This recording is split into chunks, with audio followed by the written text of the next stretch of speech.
Many believers today like a cell phone with 2% battery. अनि आज तपाईले धेरै विश्वासीहरु तपाईले हेर्नुहुन्छ एउटा 2% मात्र ब्याट्री भएको फोन जस्तो. They're connected but they're nearly out of power. अनि लगभग तिनीहरु शक्तिहीन जस्तै देखिन्छन्.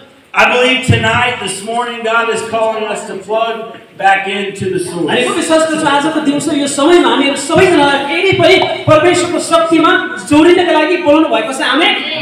Amen. You were not saved to survive. अनि तपाई एउटा जिउनका लागि मात्र बोलाउनु भएको होइन. You were saved to be empowered. तपाईले शक्तिशाली ढंगले जिउनका लागि बोलाउनु भएको हो. That empowerment comes from the Holy Ghost. अनि त्यो शक्तिकरण चाहिँ पवित्र आत्माबाट आउँदछ. As Brother Adam was praying over me a minute ago, जसरी हाम्रो लागि अनि हाम्रो आदम भाइले प्रार्थना गर्दै हुनुहुन्थ्यो. He didn't know that I was going to read from Zechariah 4:6. अनि म के जकरिया 4 को 6 मैले पढ्छु भनेको कुरा मलाई थाहा थिएन. But not by might nor by power but by spirit. हामीले के भन्छ मेरो शक्तिले होइन मेरो तर पवित्र के परमेश्वरको आत्माले. The spirit is just not a magical source. अनि आत्मा चाहिँ कुनै जादुमय शक्ति अथवा स्रोत होइन. He's a person. उहाँ चाहिँ व्यक्ति हुनुहुन्छ. He's part of the Trinity. अनि उहाँ त्रिएकको एक व्यक्ति हुनुहुन्छ. He comforts and teaches. अनि उहाँले हामीलाई आत्मामा सिकाउनुहुन्छ, शान्ति बनाउनुहुन्छ. He corrects and empowers. अनि उहाँले हामीलाई सच्याउनुहुन्छ, सशक्तिकरण बनाउनुहुन्छ. And he dwells within inside of you. अनि तपाई भित्र उहाँले वास गर्नुहुन्छ. When you recognize the spirit as a person, जब तपाईले आत्मा व्यक्तिले आत्माको रूपमा तपाईले पत्ता लगाउनुहुन्छ, you'll stop using him and you'll start walking with him. अनि तपाईले त्यसलाई प्रयोग गर्नुहुन्छ, त्यस अनुसार हिँड्नुहुन्छ वास्तवसँग आत्मामा. The spirit came to continue what Jesus started. अनि येशूले जे सेवा गर्नुभयो त्यसले लगातार दिनका लागि आत्मा तपाई भित्र आउनु भएको हो. Jesus began the ministry of the kingdom. येशूले उहाँको राज्यको विषयमा सेवाकार्य थाल्नुभयो.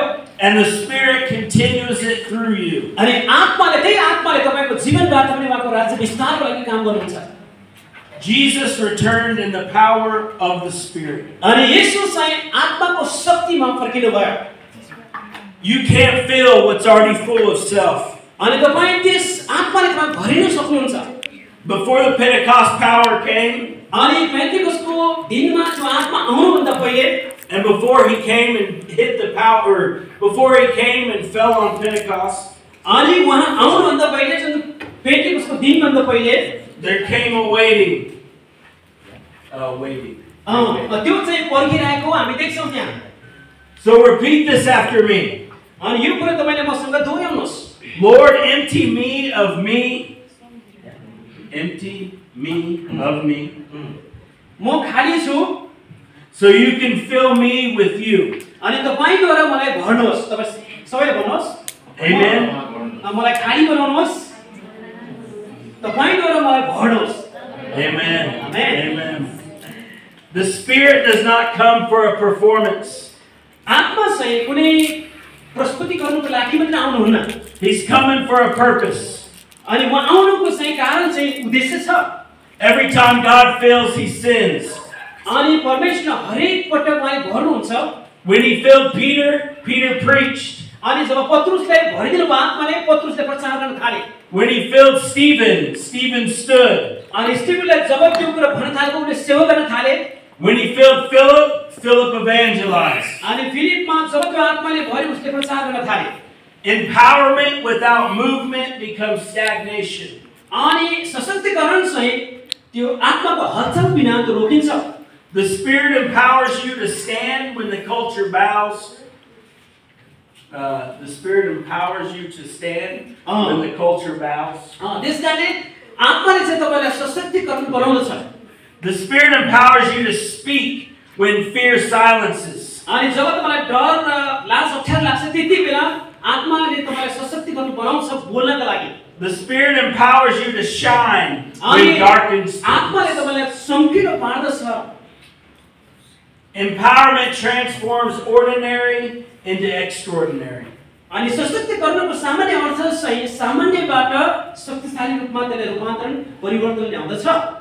Peter was a fisherman with a foot and mouth problem until Pentecost. अनि पत्रुस एउटा माछा मार्ने त जलारी मान्छे हो तर जसले पेन्टेकोस्टमा पवित्र आत्मा भन्नुभयो.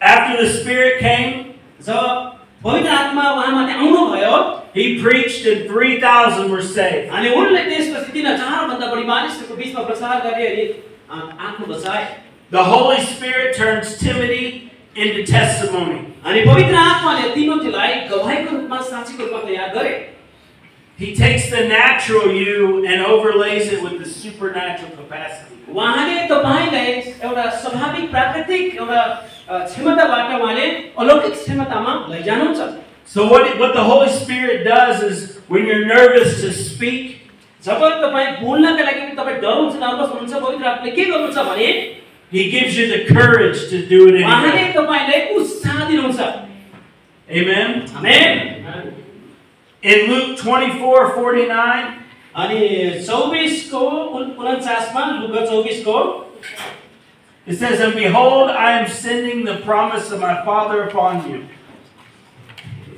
But stay in the city until you are clothed with power from on high."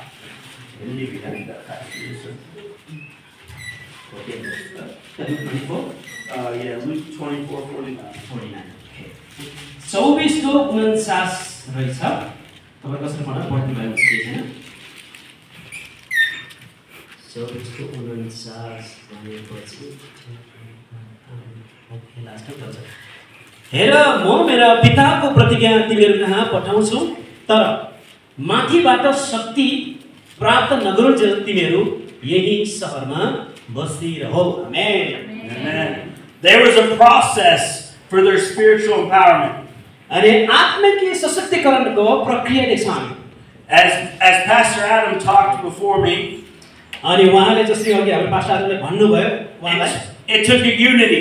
अनि एउटा एकताको विषयमा In Acts 2:1, it says they were all together in one place. फेरिको एकले भन्दछ तिनीहरू सबैजना एकै ठाउँमा जम्मा भएका थिए Unity attracts the anointing, अनि एकताले चाहिँ परमेश्वरको अभिषेकलाई खिच्दछ and division drains it.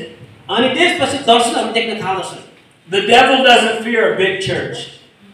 अनि दुष्ट चाहिँ वास्तवमा ठुलो मण्डलीसँग डराउँदैन He fears a united one.